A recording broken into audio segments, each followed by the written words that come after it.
स्वागत है जनसुराज के मुख्य कार्यालय में। आज जो हमारी प्रेस कॉन्फ्रेंस है उसका टॉपिक है नीतीश बाबू जो इलेक्शन के 2-2.5 महीने पहले नौकरी रोजगार एम्प्लॉयमेंट को लेके जिस तरह के स्टेटमेंट्स दे रहे हैं, अब अनफॉर्चुनेटली उन स्टेटमेंट्स को हमको जुमला ही कहना पड़ रहा है अनफॉर्चुनेटली, लेकिन सत्य बात है कि वो स्टेटमेंट्स नहीं है। जिस शासन को 20 साल हो गए, 20 साल में उन्होंने इतनी स्कीमें, इतना सब कुछ टैक्स पेयर्स का पैसा लगा लगा के इतने तरह के बजट्स निकाले, लेकिन आज भी उनको ये कहना पड़ रहा है कि 2030 तक हम 1 करोड़ नौकरी दे देंगे। तो ये तो खैर बात की बात है कि अभी आप 5 साल और अपने को नीचे रखिए, फिर हम देखेंगे स्किल डेवलपमेंट करके आपका मतलब एक हवा में नंबर दे देगा कि 1 करोड़ युवाओं को नौकरी दे दी जाएगी। उसके पहले आते हैं उसके पहले ऐसे आते हैं कि जो लेबर फोर्स पार्टिसिपेशन रेशियो एक चीज होती है, जो मुझे मालूम है कि आप सब प्रमुख पत्रकार लोग हैं, आप सबको मालूम है, लेकिन चूंकि हम लोग बहुत सारे घरों में पहुंच रहे हैं आपके जरिए, तो मैं जनता के लिए बता देती हूँ कि लेबर फोर्स पार्टिसिपेशन रेट उस चीज को कहते हैं कि भाई अगर एक जनसंख्या है उसमें कितने प्रतिशत लोग नौकरीशुदा है, नौकरी कर रहे हैं या एक्टिवली नौकरी की तलाश कर रहे हैं और वो नौकरियां उनको मिलेंगी। हमारे बिहार में कंपेयर टू नेशनल एवरेज सिर्फ 43% है लेबर फोर्स पार्टिसिपेशन रेट, 43%, जो कि नेशनल एवरेज से ऑलमोस्ट 8-9% कम है।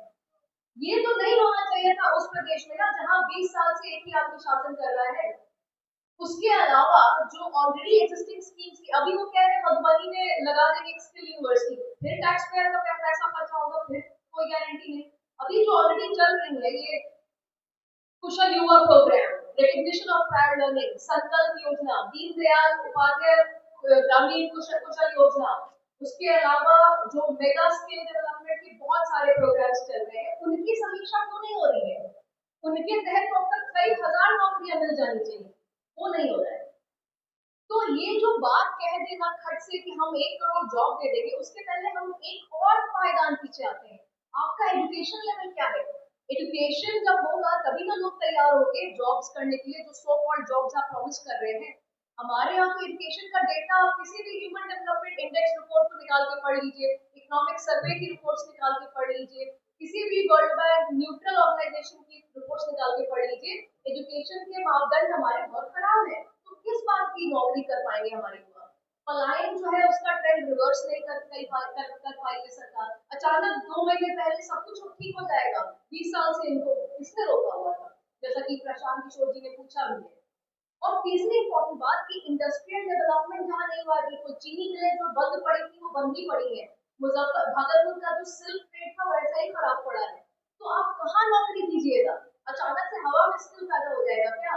और तीसरा एग्रीकल्चर, जहाँ पे किसान को आप बोल रहे हैं बाबा बहुत राइस पैदा हो गया है, बहुत मेज की खेती पर बहुत हुई है, किसान पूछेगा आपका कोल्ड स्टोरेज कहाँ है, आपकी सप्लाई चेन कहाँ है, आपके जो फूड प्रोसेसिंग इंडस्ट्री है वो कहाँ है? तो क्या अचार डालेगा बेचारा, चावल ज्यादा अगर उत्पादन हो भी रहा है तो नौकरी देने के बहुत सारे तरीके ऑलरेडी मौजूद थे आपके प्रदेश में, जिसका आपने कोई फायदा नहीं उठाया, उल्टा आपकी भ्रष्ट सरकार ने उनको और खराब ही किया। एंड फाइनली एग्रीकल्चर का जो हाल है हमारे प्रदेश में, इरिगेशन के बुरे होने की वजह से कितने ज्यादा हम लोग मॉनसून डिपेंडेंट हो गए। तो आपका चाहे वो इंडस्ट्रियल डेवलपमेंट हो, चाहे वो एजुकेशन का मापदंड हो, चाहे एग्रीकल्चर हो, हम हर चीज में बहुत ही ज्यादा खराब मापदंड हमारे हैं और जो नौकरियां ऑलरेडी एग्जिस्टिंग होनी चाहिए थी वो नहीं है। तो अब जुमला कर करके भी 1 करोड़ दे देंगे, वो कर देंगे, इसके पहले की पिक्चर साफ करिए जनाब।